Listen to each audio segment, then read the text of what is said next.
Good afternoon. Thank you for coming. I'm Joe Mendoza, Captain of the Sheriff's Information Bureau. We're here to discuss the latest developments in the Dijon Kizzee investigation. The order of speakers will be the Sheriff of Los Angeles County, Alex Villanueva, and then it will be Homicide Bureau Captain Kent Wagner. At this time, I would like to introduce the Sheriff of Los Angeles County, Alex Villanueva.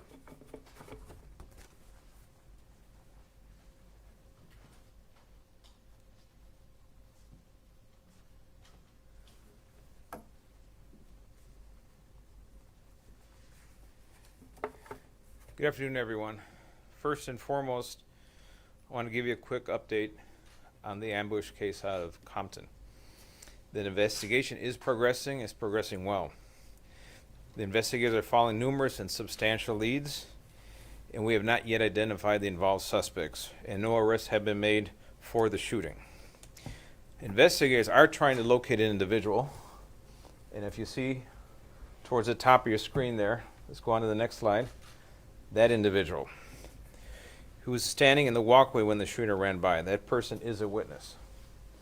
And I can say now the total number of money has been pledged between actual reward money and private pledges is now up to $640,000. For the care of the deputies, between private donations and the ALAS Care Foundation, a GoFundMe account, that number is swollen to $800,000. So the outpouring of support from it throughout the nation has been overwhelming, and I thank each and every person. And hopefully, one will be able to provide long-term care for the recovery of both deputies involved. The male deputy is out of the hospital, recovering at home. The female deputy still remains hospitalized, and also for the apprehension of this cowardly suspect right there. Now, moving on to what we're at here today for the Dijon Kizzee investigation. I wanted to give some perspective of the community prior to the homicide Captain Kent Wagner providing his information on the specifics of the shooting. The Westmont community was dubbed by the LA Times back, I believe, in 2014 as Death Alley. And we're going to show you a slide here. This slide is going to be for crime statistics just for the year 2020, from January, there we go, from January forward. As you can see, there's 12 homicides in this 1 mile radius, and the center of the dot is roughly where the deputy-involved shooting of Dijon Kizzee occurred. Now we're going to move on to the next slide. Keep that in mind. These are assaults with a deadly weapon with the use of a firearm in that same area, and also that's from January to September of this year. Look at the amount of shootings. These are all violent assaults with a deadly weapon. Now the third slide you're going to see, these are all arrests of individuals with handguns, with firearms. Overwhelming majority are gang members. Now we'll take a look at the fourth slide. This is what this community looks like. Unfortunately, the overwhelming majority of the residents of this community are upstanding, good, honest, law-abiding citizens, hard-working, trying to survive. They're surviving almost in a war zone, as you can see. This is not your average community across America, unfortunately. So when somebody asks what we're doing in this community, or why we're stopping, why we're detaining individuals, this should give you a very clear idea what we're doing and why we do it. We're trying to save lives, plain and simple. We're not out there terrorizing. We're not there racially profiling. We're not engaged in systemic racism of any kind. We're trying to keep people alive. And it's a very tough job, particularly when we're defunded, particularly when we have all these different issues about the staffing levels out there in patrol, particularly when the Board of Supervisors nixed our summer enforcement team program, and all of the community programs that keeps us working with the youth in the community, trying to prevent them from engaging in crime or joining gangs, for example. All of these programs have been eliminated because of the budget. It has an impact. And as you can see, our challenge is enormous. Our challenge with the community is enormous. So we're going to continue working day in with every single member of the community, trying to find ways to keep them safe and keep their kids out of harm's way. So with that, I'll turn it over to Captain Kent Wagner from the Homicide Bureau. Sheriff, the Oversight Committee wants you to resign. Can you respond to that?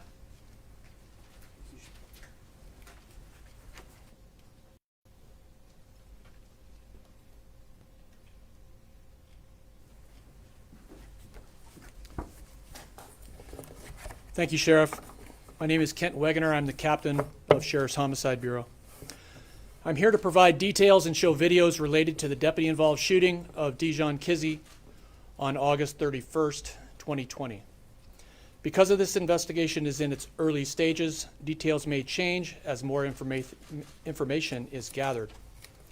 On August 31st, 2020 at 3:14 p.m., deputies attempted to detain 29-year-old Dijon Kizzee for a traffic violation as he rode his bike east on 110th Street in South Los Angeles.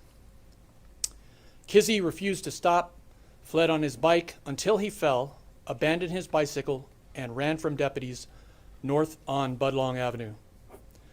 The deputies returned to their radio car and began checking the area for Kizzee. At the time of the encounter, Kizzee was prohibited from owning or possessing any firearm as a condition of a restraining order which was in place and active, and because of his criminal record as a convicted felon. However, as Kizzee fled, he was in possession of a loaded 9mm semi-automatic pistol wrapped in a piece of clothing that he carried as he ran. The deputies located Kizzee on 109th Place west of Budlong Avenue, still unaware of the fact that he was in possession of a pistol. As they drove adjacent to Kizzee, the passenger deputy exited and attempted to detain him. Kizzee briefly raised his hands with a green towel in one hand and a red and black jacket in the other as he moved away from the deputy. The pistol was concealed. As the deputy closed on Kizzee, he lowered his hands and struggled with the deputy, ultimately throwing punches into the deputy's face. During the struggle, Kizzee's pistol fell to the ground between him and the deputy. At this moment, the deputies saw the gun and drew their pistols as Kizzee stopped, bent over, reached back, and picked up the pistol. Each deputy fired at Kizzee, striking him several times in the torso, causing the gun to again fall to the ground. Kizzee fell to the ground, and a combined total of 19 rounds were fired. Additional deputies and LA County Fire Department paramedics responded to the scene and provided emergency medical care for Kizzee. However, he was pronounced dead at the scene. Detectives from Sheriff's Homicide Bureau responded to conduct interviews, follow up, and process the scene. Represented from the Internal Affairs Bureau of the Sheriff's Department, the Office of the Inspector General, and the Los Angeles County District Attorney's Office Justice System Integrity Division also responded to view the incident scene. A neighborhood canvass was conducted in order to locate and interview witnesses to the incident. Those interviews were audio recorded and will be included in the completed investigation. Investigators also located several sources of video recordings from both fixed positions and handheld recording devices. Many of these recordings have been published on mainstream and social media platforms.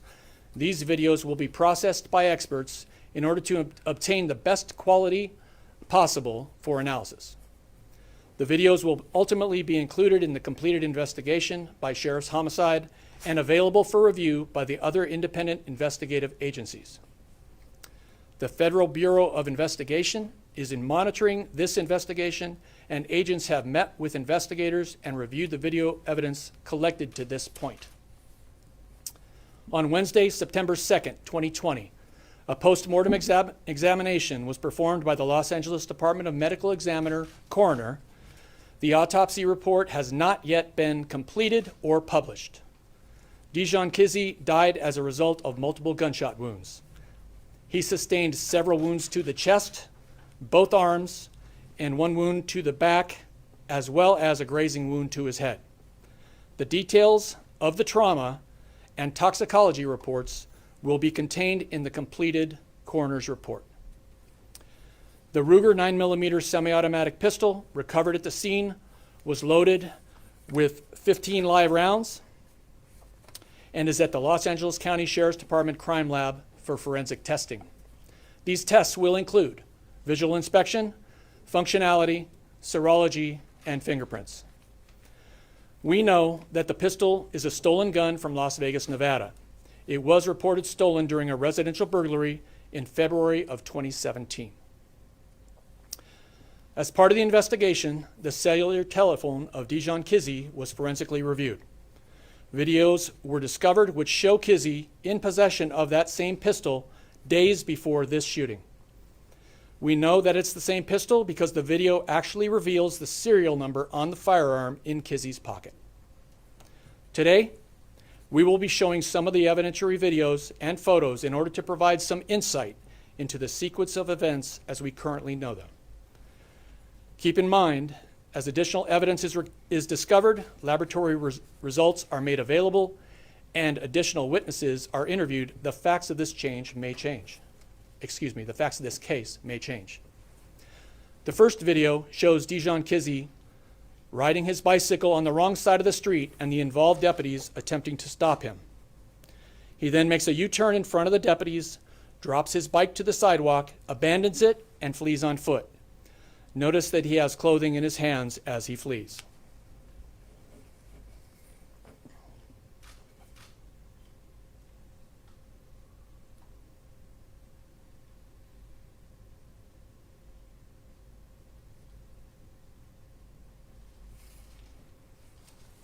The second video shows Kizzee running north on Budlong Avenue from the deputies, still holding the clothing. The deputies do not chase him, but return to their patrol car.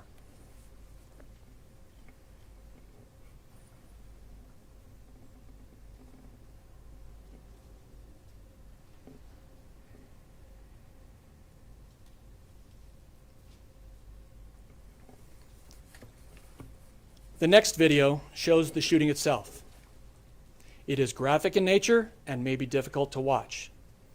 Although it happens quickly, you will see one deputy approach Kizzee on the sidewalk as he attempts to distance himself. Kizzee's arms are in the air briefly, still holding clothing in each of his hands. He struggles and ultimately hits the deputy in the face. At one point, Kizzee's pistol drops to the ground. He bends over, reaches, picks up the gun, and is shot as he stands with the gun in hand. You will see that the deputy struggling with Kizzee does not arm himself until Kizzee bends down to pick up the gun he dropped. The second deputy joins the first, and the deputy involved shooting occurs. Can you describe that in real time, please, so we know because we can't really see? Kizzee is down, approaching the sidewalk. The deputies are driving adjacent to him. As the deputy gets out, he takes off. He hits the sidewalk and comes towards us as we view it. The deputy parallels and then approaches him on the sidewalk. And this is when the struggle ensues. He bends over and he is shot, and down he goes.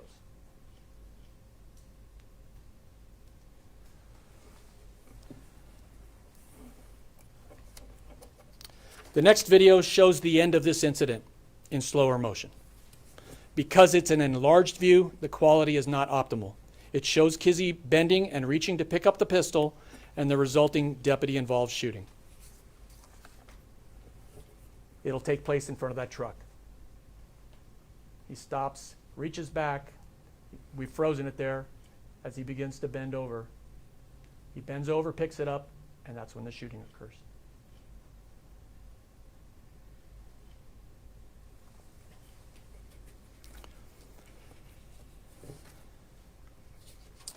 This photo shows the pistol recovered at the scene. It was a Ruger 9mm semi-automatic pistol loaded with 15 live rounds. The final two videos were discovered on Kizzee's cell phone and shows Dijon Kizzee armed with that same pistol a few days prior to the incident.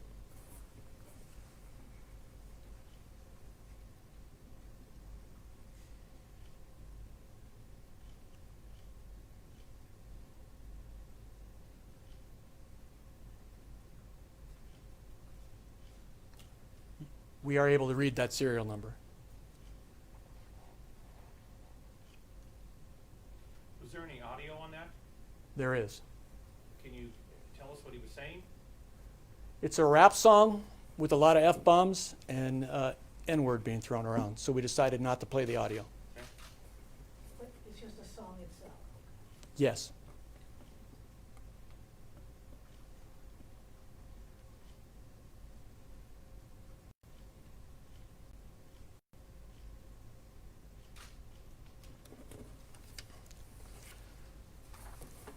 Once completed, the criminal investigation of the deputy-involved shooting will be forwarded to the district attorney's office to determine if the force used by the involved personnel violated any criminal laws.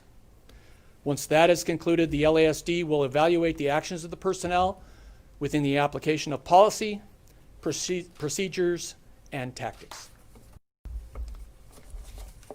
I'll take any questions. Captain, so what was the traffic violation? What started this thing? As you saw, he was riding his bicycle on the wrong side of the road, splitting traffic. So That's the traffic violation, yes. and I understand the deputies had to flip a U-turn, and then that's when he dropped the bike and ran, is that correct? The No, deputies were turning that's around? not exactly correct. Okay, So as in the first video, the deputies are going the same way as Mr. Kizzee. He flips a U-turn, comes up on the sidewalk where he crashes his bike and takes off on foot. At that point, the deputies are getting out of their car and they go towards him on foot. They don't turn around and go checking the neighborhood till he's long gone. Were these deputies familiar with Kizzee? No, at this point, there's no indication that they knew who he was. What's the delay with the autopsy reports to be publicized? You're going to have to ask the coroner about that. But you would know, right? It's not done. What's taking so long? Ask the coroner. So you haven't asked them why it's taking so long? This is the normal pace of time. Coroner autopsy reports are not done in a expedient 1 week time period. It often takes many weeks or months for us to get them. So it's an involved process, and if you've ever looked at an autopsy report, it's very detailed. And it's one doctor, transcribing all his notes from the actual examination. And plus there's forensic toxicology reports that they're probably still waiting on the analysis for. That's included in the coroner's report and the final autopsy report. Yeah, So it takes a period of I time. was making reference because given the importance of the case, perhaps. I understand, they're all important. where did he live? Where was his residence? So to say specifically where he was laying his head, I don't have that information. I You know don't know where that video was shot? Him? I have my suspicions, but it's not confirmed. I know that he frequented the Antelope Valley area. He had a criminal case pending out of Antelope Valley that involved an assault on deputies and bringing narcotics into the jail. That was scheduled for preliminary hearing, I believe, just 2 weeks ago. So he did have a domain up there in the Antelope Valley that he stayed at, but I believe he also stayed in this neighborhood. And I apologize, Captain, if you spoke earlier about it, I was trying to take notes. What was the felony for that what was his previous felony? He's had several. At this point, I'm not going to go through his rap sheet. That's fine, but were they all But here yes. in LA County or were they in other areas? They were all the ones that we were concerned with were in LA County, and there were include firearms violations, narcotics violations. And so he wasn't known to the two deputies he encountered that day, but he was known to the department or other investigators in the department. Not that I've spoken to firsthand, so I can't answer that question. So in terms of the wounds to him, you listed several wounds he received. You said, is that the totality of the wounds he received? So because the coroner's report, the autopsy report, is not finalized, I don't have the exact reports. I have notes that were taken by our investigators who attended that autopsy, and they took notes regarding some of the obvious wounds and passed that on to me. I said several in the chest area. They could not give me a number because they weren't plotted and included in a report yet. So I don't have that. When the autopsy report is published, the exact wounds will be documented within. Yes, ma'am. When you look at that map when you look at that map that's behind you, do you believe that potentially spared some other criminal act because this happened? I could speculate all day. The man was armed. He wanted to get away from deputies. He armed himself with a handgun, and this resulted. I could speculate all day at what result. Now, I just want to clarify, he bends down, he actually picked up the gun, Yes, ma'am. he made contact. The interview with the principals in this investigation, the shooting deputies, both said he put his hand on the gun, picked it up, and the second deputy didn't even recognize it as a gun until it came up and he saw the barrel pointing out. Is there any video to corroborate that? Just what you see. The wall obstructs it somewhat, so you can see his actions. You can't get a clear view of the gun. Subsequently, obviously, there was a gun there laying on the street, which was documented and photographed. And since there's no audio, we didn't hear anything, Captain. Were commands given by deputies, and did Mr. Kizzee have anything to say? I mean, was there any dialogue? There was no dialogue. Commands were given, and there is no audio on that video.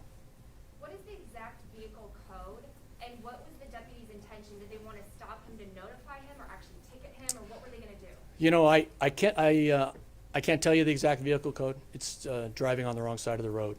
It's the same thing as it is for a car. I don't know that off the top of my head. And I don't know if their intention, because I was not part of that interview, whether they intended to cite him, warn him, or just contact him. You know, I don't know. And just to be clear, he was splitting traffic, so he was, Yes, as you saw in the video, there was a car coming westbound. He went on the wrong side of the street around that car as the deputies were trying to stop him, and he continued. so he was, Yes, ma'am. thank you. So, when he fled on the bike, when they went back to their car, did they try to, like, how did they find him again the second time? So they drove around the neighborhood, and there were individuals, citizens, who pointed him out and which way he went, and they followed the citizens. Sheriff, it says with this new information now, can you now tell us a little bit, now that this is all out public, and you did mention, I'm sorry, Sheriff, We're gonna do Spanish now, sir, and then we'll come back. okay? Thank you.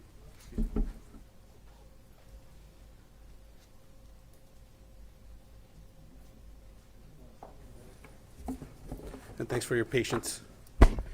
Y gracias por su paciencia y por toda su atención. Ahora vamos a aquí platicar en español. Esta conferencia es para dar a conocer los detalles del incidente del 31 de agosto, en donde Dijon Kizzee perdió la vida después de un tiroteo con los alguaciles. El 31 de agosto a las 3:14 p.m. oficiales intentaron de detener a Dijon Kizzee por una violación de tráfico mientras iba en bicicleta en la calle 110 en la área del sur de Los Ángeles. Kizzee no se detuvo y trató de escapar hasta que se cayó y abandonó su bicicleta. Los oficiales regresaron al vehículo y empezaron a buscarlo en la área. Cuando esto sucedió, el encuentro de Kizzee no podía tener una arma en su posesión debido a su récord criminal. Sin embargo, portaba la pistola semiautomática de 9 milímetros y estaba cargada. Los oficiales no sabían que él llevaba la pistola. Cuando los oficiales lo localizaron, un oficial intentó detenerlo. Kizzee levantó las manos brevemente. En una mano tenía una toalla verde y en la otra una chaqueta roja y negra, y la pistola estaba escondida. Cuando el oficial se acercó, Kizzee bajó las manos y se forcejó con el oficial y le pegó en la cara. En ese momento la pistola de Kizzee cayó al suelo. Cuando vieron la arma, los oficiales inmediatamente sacaron sus pistolas y Kizzee se detuvo, se agachó y recogió la arma. Los oficiales en ese punto dispararon a total de 19 veces. Los paramédicos respondieron, pero Kizzee murió. Los detectives de homicidio respondieron y tomaron cargo de la investigación. Testigos también dieron su testimonio. Se recuperaron varios videos, como vieron aquí a mi derecha, y todo eso se va a usar en esta investigación. También el FBI está monitoreando la investigación. El reporte de la autopsia aún no está completo, pero él murió de causa de los disparos que recibió. Sabemos que la arma fue reportada como robada en febrero del año 2017 en una casa de Las Vegas. Cuando se recuperó la pistola, estaba cargada con 15 balas. Como parte de la investigación, se revisó el celular de Kizzee y como vieron, estaba una foto de la arma. ¿Tenemos preguntas? ¿Por qué la demora con la autopsia? Le había preguntado al teniente, pero no entiendo por qué ha demorado tanto esa autopsia. Él dijo que es normal que haya tomado ese tiempo. Sí, mire, el coroner es una agencia totalmente separada de nosotros y pues, los detalles de por qué está tomando tanto tiempo, nosotros no lo sabemos, porque ellos lo hacen particularmente sin nuestra nada de que nosotros le pedimos. Ellos no nos piden nada de nosotros, ellos hacen su autopsia y ellos nos la dan como en semanas o a veces 3, 4 meses, no sabemos. Pero el tiempo de ellos es todo diferente, es otra agencia.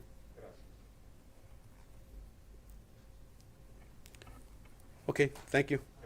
Questions in English? The sheriff will take a few questions.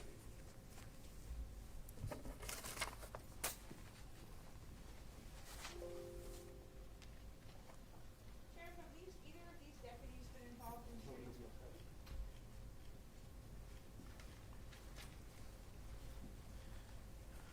Hello? Have you ever, I'm sorry, have either of these deputies been involved in shootings before? Well, one of the two is a trainee on patrol, so early out I doubt him. The training officer I do not know. Sheriff, we were talking earlier about, the question I was asking before was, now that all of this information's been given by the captain, what is your message now to the public? Now that you've given this information, as you promised, you said last week this was gonna come out, but it's out there now, and what's your message? Well, we have to compare this information. These are facts. These are facts as we know them. Contrast that to the messages being communicated by people on Twitter. 5 minutes after the shooting, somebody announced that he was shot 20 times in the back. 5 minutes after the shooting. And then you had a lot of people just piling on that it was an execution, assassination, he was murdered, he was running away and shot, and the facts do not support any of that. Well, So- 19 shots.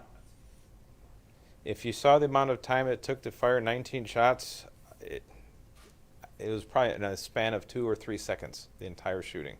So when you say 19, this is not slow motion, Hollywood movie. But I know, but the point is that people heard 20, and they Mhm. said 20, so that was pretty close. Mm-hmm. You know what I mean? But can you talk about a little bit, you're obviously presenting this to establish some sort of a narrative, and what are you trying to tell people about showing us this stat first, and then having the captain come up and then review the other? Well, I think it provides a context. Deputies are out there making contact with people in the community, people that they perceive, for example, a minor traffic violation that led to somebody that ends up being armed, and that's part of the narrative, the people who are actually committing murder, committing assault with a deadly weapon, and are armed to the teeth. So it's just a grim reality. That's all it is. So that's, again, it goes against the narrative. Some people are trying to say that we're singling out people for some type of harassment. No, we're just trying to keep people alive and safe. That's all it is. Sheriff, Sheriff, if I could ask a quick question here. Oop. Some of those videos where we hear a flurry of gunshots, and then the last few, there's a long kind of intermission there. Do you have any thoughts on what that was about? Wait. There's a pause before we hear the last few gunshots on that video.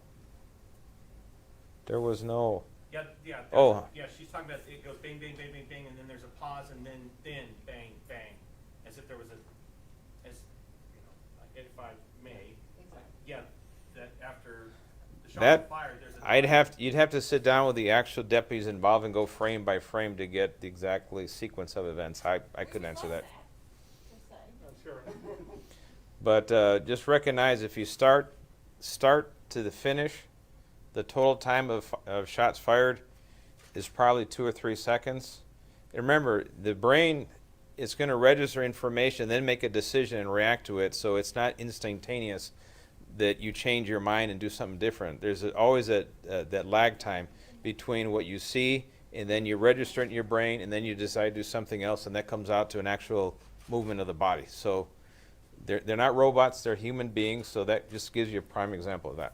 Sure. Someone. If I may ask you, the Civilian Oversight Committee, I know this is stepping a little bit out of the subject, but they were asking for your resignation. Mhm. And I just want to know what your And also if you could give us an answer in Spanish as well. Well, I heard comments to that effect, and I haven't listened to the commission's what they've said, and obviously we've been very, very busy. We have the Bobcat fire evacuations going on right now in Palmdale. We have the ambush investigation where we're seeing we have the COVID-19 pandemic, and the Oversight Commission, they're a political body appointed by the Board of Supervisors. They're just a part of the echo chamber of the board. And unfortunately, the route they take is not one that's going to engender a goodwill and, between myself or the organization, because there's a fine line between being a watchdog and an attack dog, a political attack dog. And that's pretty much the line they've crossed along with Max Huntsman. In fact, they crossed the line a long time ago. This is just the latest example of that. We're here, we're obligated to stick to the facts, not to create political spin, and that's just a reality today. So, ¿Nos puede decir lo mismo en español, por favor? ¿Están Sí. pidiendo su renuncia algunos de los integrantes? sí, están pidiendo renuncia, pero yo no he estado prestando atención a lo que están diciendo, porque ellos son motivados por una agenda política, aparte de la Junta de Supervisores, y eso ha sido desde el comienzo.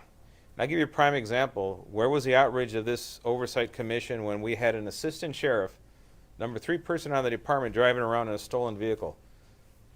Was there any calls for resignations from that Oversight Commission, from that Inspector General? This is the same people. The only person that changed was the sheriff. So it's a double standard. So I'm just going to ignore it, move on. I'm going to continue serving the community, and I just have to set that aside. Sheriff, when the shooting happened, Mhm. the department maintained that Mr. Kizzee had made a motion toward a gun. Now you're telling us that he had a gun in his hands when the shooting occurred. Why the discrepancy? Actually, it's not a discrepancy at all. He did make a motion towards the gun. He actually recovered the gun and pointed it at the deputies. What happens at the very onset when the shooting occurs, the deputies involved give what they call a public safety statement to their supervisor. Hey, this is basically what happened, and I shot this way, so we need to account for all the rounds that way make sure no one is harmed downrange. It had nothing to do with the shooting. So they have to account for all the rounds fired. That's that public safety statement. And that is information. It ends right there, and that is what's first presented when they're trying to give the preliminary information.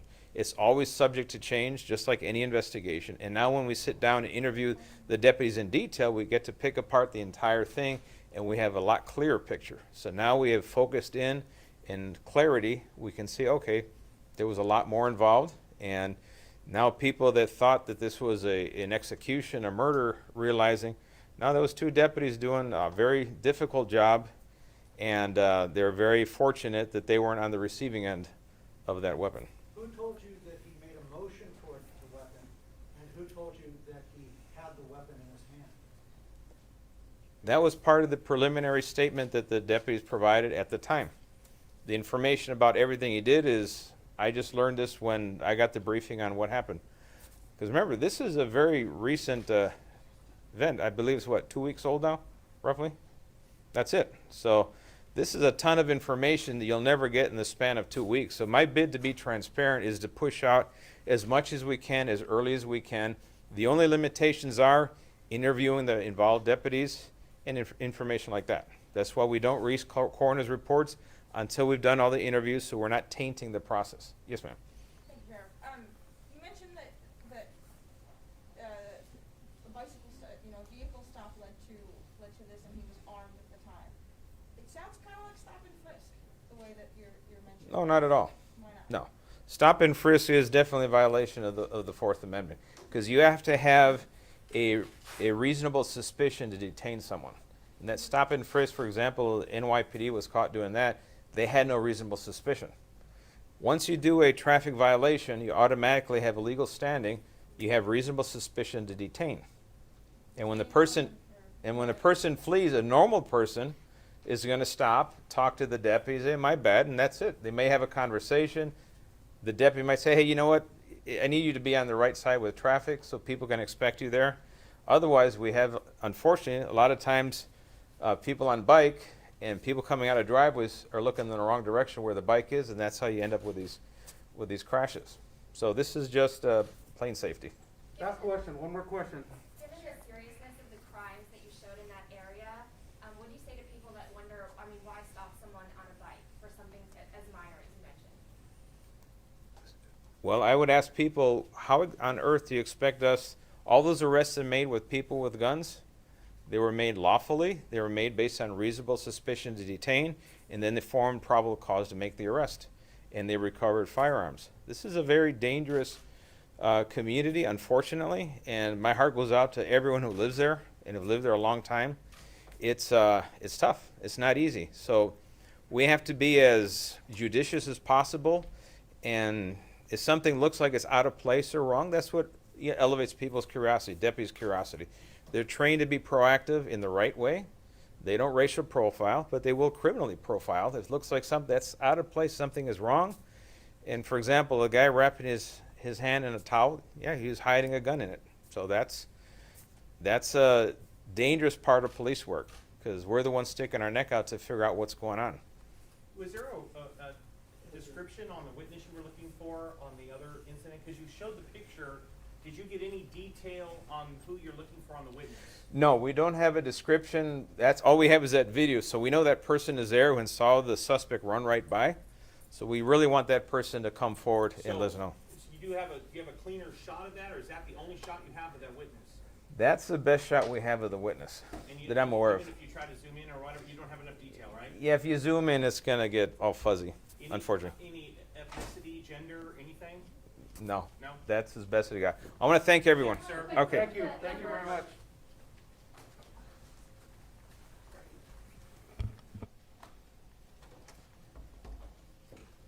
Could you put the slide up, please, of the neighborhood?